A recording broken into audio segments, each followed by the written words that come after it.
Дурут, салам, как вы поживаете? Мне очень хорошо, ну хорошо.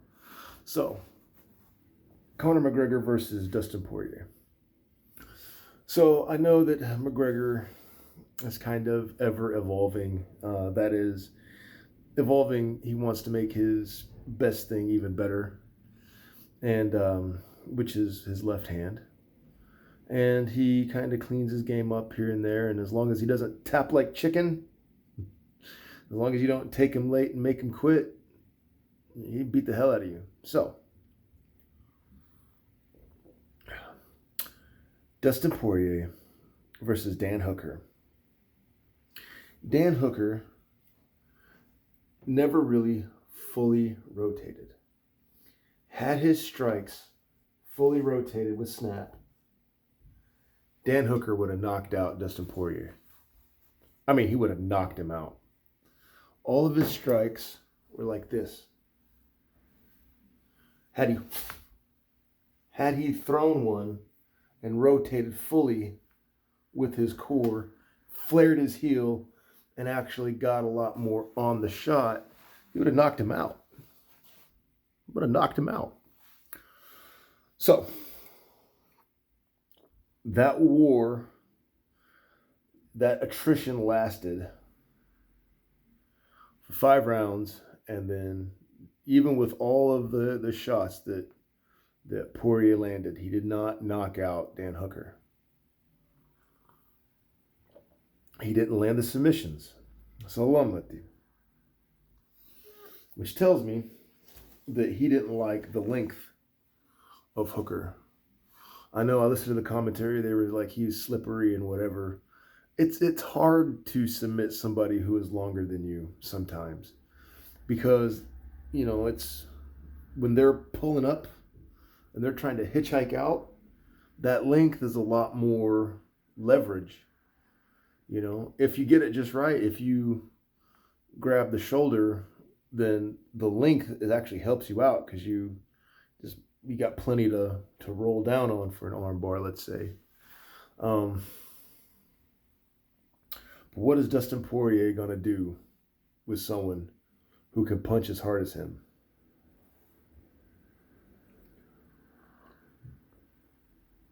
If he fights Conor McGregor the way he fought Dan Hooker, he ain't making no 5 rounds. He's just not. Hooker's footwork gave Poirier some problems. Poirier would set and try to throw combos.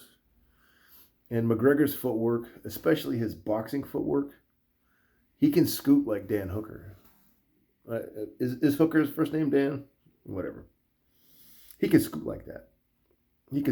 So he'll be able to get in. That was really what I watched for, was will Conor McGregor be able to get in and land? And he will. He'll be able to get in and land.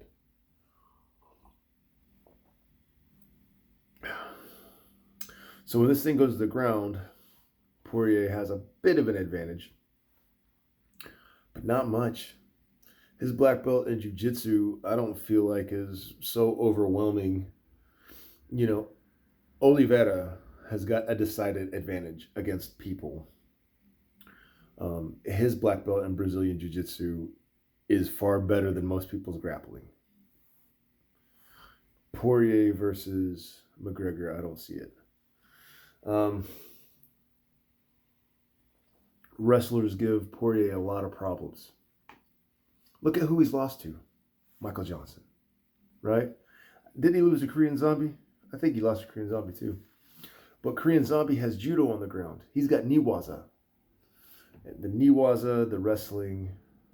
He lost to, Habib Nur Muhammad. Wrestling, sambo, judo. He beat Justin Gaethje because Justin Gaethje wanted to fight a war. So if you sit there and let him hit you, Dan Poirier's got a hard enough strike that he'll knock you out. But if you, let's say, scoot in, scoot out with some good boxing, try to land some heavy shots, down, up, wrestle a little bit, just to not be in one spot. I think Poirier is going to have problems. But the number one thing that Poirier is going to have problems with is he's going to stand and trade with someone who punches as hard as him. It's not. You don't stand and trade with Justin Gaethje. You don't stand and trade with Conor McGregor. You don't stand and trade with Kamaru Usman. You don't do that.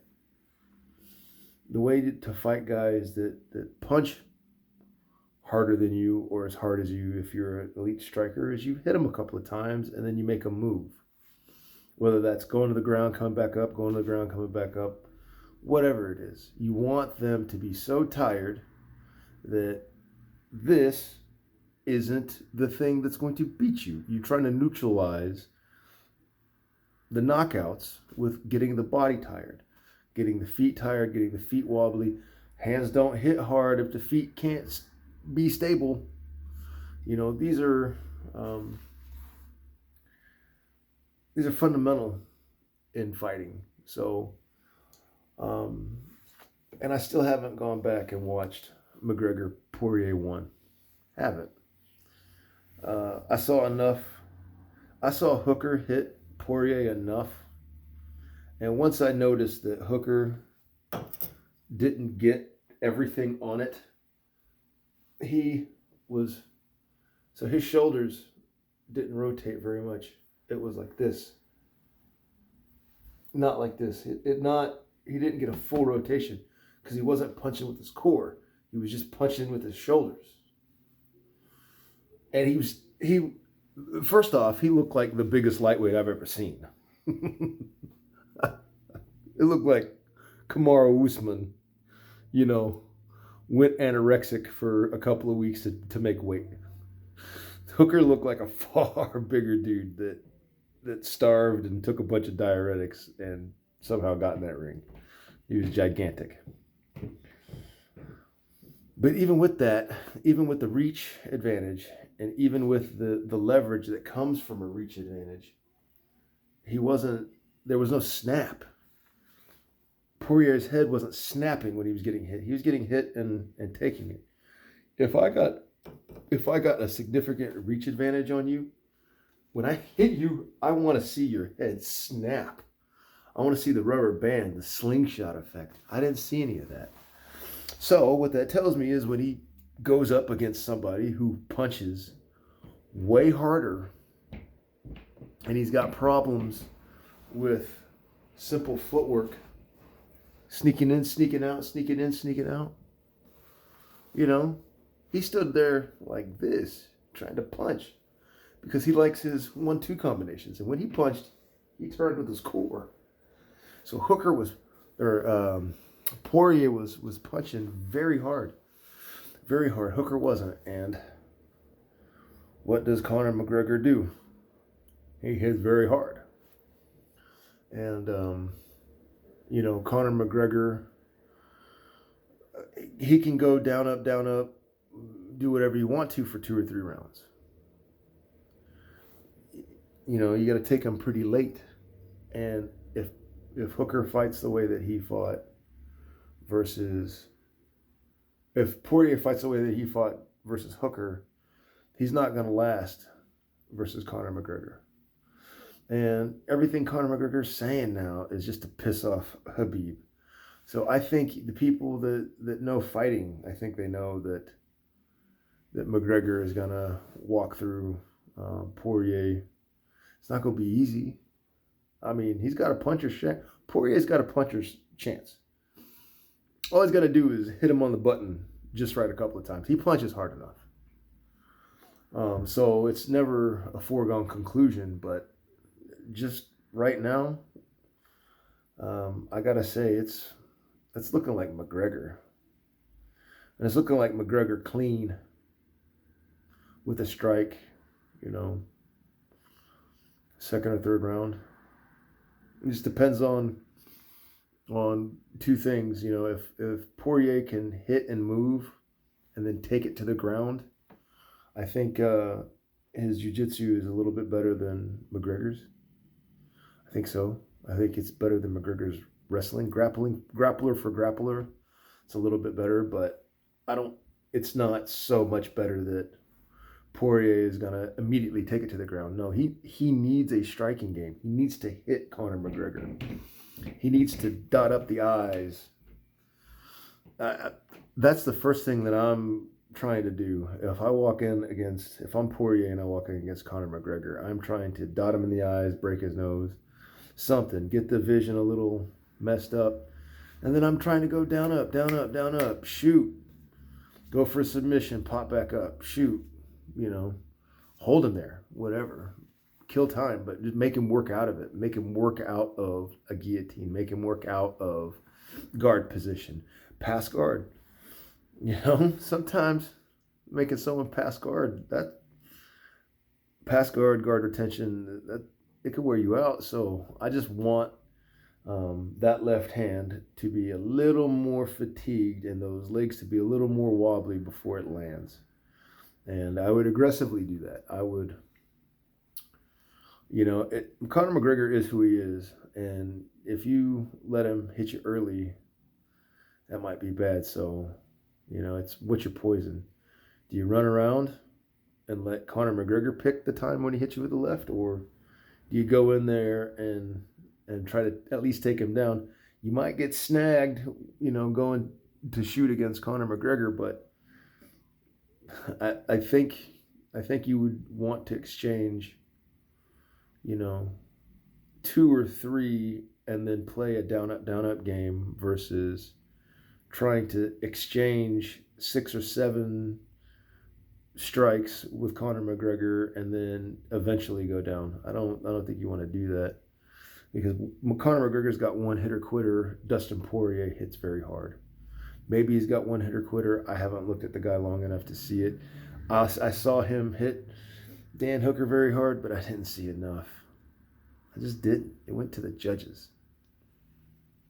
I mean, how many times did he hit him? Hooker's got an iron jaw. I'm not taking anything away from Hooker. I'm just saying, if you're going to beat Conor McGregor and you're a striker who strikes first and then goes for submissions, and wrestling gives you problems, you're going to need to knock guys out when you hit them as many times as you hit Dan Hooker. That's the bottom line. You're not going to beat Conor McGregor trading hands. You're just not. You got to do it. Habib Nurmagomedov taught us. You got to angle them, take them down, put them to the cage, lift their legs, Russian hand tie, whatever, and beat on them. And then when they're nice and pliable after 3 rounds of being smeared and constricted with their air pathways busted and their posture broken and them fighting for breath, let alone a strike, then you do whatever you want. Rear naked choke, submission, you punch them a bunch until whatever, decision. But absolutely, yeah. So yeah, I think it's still a conspiracy to get Conor versus Habib, and the only way to get Habib back in the cage is to get his belt back, because Mama said to knock you out. Mama said that Conor McGregor ain't gonna be the guy that gets to be champ. And then in the meantime, funnel in Islam, into the belt race, or put the pressure on. Yeah, I'll fight Conor McGregor, but he's got to beat Islam. And then if Islam beats him, I ain't fighting Conor McGregor. I'm retired. Salamati. Khoda Hafiz.